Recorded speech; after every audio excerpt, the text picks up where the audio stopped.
இந்த பூமி சூடாவதுன்னா என்ன அப்படின்னா, நம்ம இந்த வளர்ச்சிங்கிற பேர்ல கடந்த ஒரு நூற்றாண்டுல நிறைய தொழிற்சாலைகளை கொண்டு வந்தோம். இந்த தொழிற்சாலையோட புகைப்போக்கி பெருசு பெருசா இருக்கு. கரூருக்கு அவங்களுக்கு தெரியும், பேப்பரால புகைப்போக்கி எவ்வளவு பெருசா இருக்கு, சிமெண்டால செட்டிநாடு சிமெண்டால புகைப்போக்கி எவ்வளவு பெருசா இருக்குன்னு தெரியும். அதுடைய புகை போயிட்டே இருக்கு சொல்லலாம். அந்த புகை ஆகாயத்தை சூடாக்கிட்டே இருக்கு.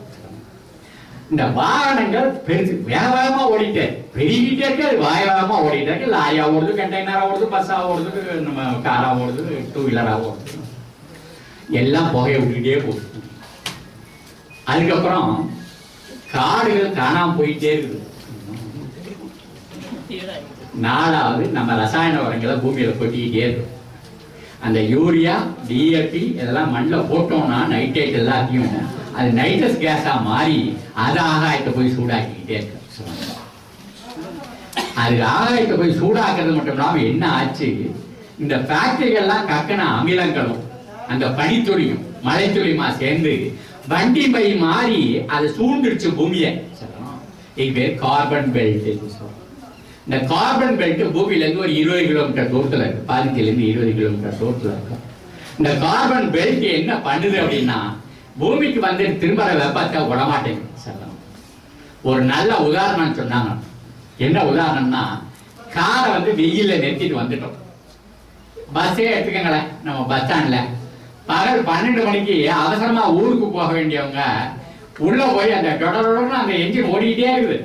உள்ள போய் உட்காந்துட்டோம்னா கண்டக்டர் எல்லாத்தையும் சீட்டையும் கிழிச்சு கொடுத்துட்டு பணத்தையும் வாங்கிக்கிறாரு.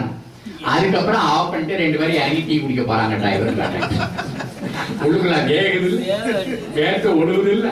அப்ப வாயில வந்தாலும் சொல்லி திட்டுறோம்ல, டிக்கெட் கொடுக்காம இருந்தாலும் இறங்கி நம்ம நின்றுட்டு இருப்போம், வேற வண்டியில போவோம் சொல்லுவோம். ஆனா அவர்கள் அந்த டீ குடிச்சு விட்டார். அந்த வீடியோ சிகரெட்டியோ காலில் போட்டு மீச்சிட்டு மல்ல அப்படி வந்து ஏறி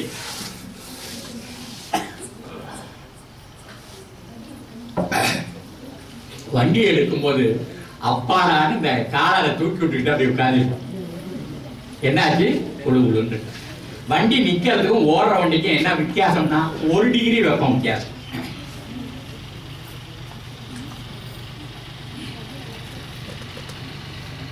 மேலேந்து வர்ற சூரியன் வெளிச்சமா வருது. அது நம்ம கண்ணாடி வழியா பஸ்ஸுக்குள்ள வந்துட்ட பிறகு அது வெப்பமா மாறிடுது. வெளிச்சத்தை உள்ள விடுது கண்ணாடி, ஆனா வெப்பத்தை வெளியில விட மாட்டேங்குது. 2வது உதாரணம், சாயங்கால நேரத்துல ஏரி குளத்துல இறங்கினீங்கன்னா தண்ணி சூடா இருக்கு. அது என்ன பண்ணுச்சு, சூரிய வெளிச்சத்தை உள்ள விட்டுச்சு, உள்ள போனதையும் நெருப்பாயிடுச்சு, அது வெளில விட மாட்டேங்குது.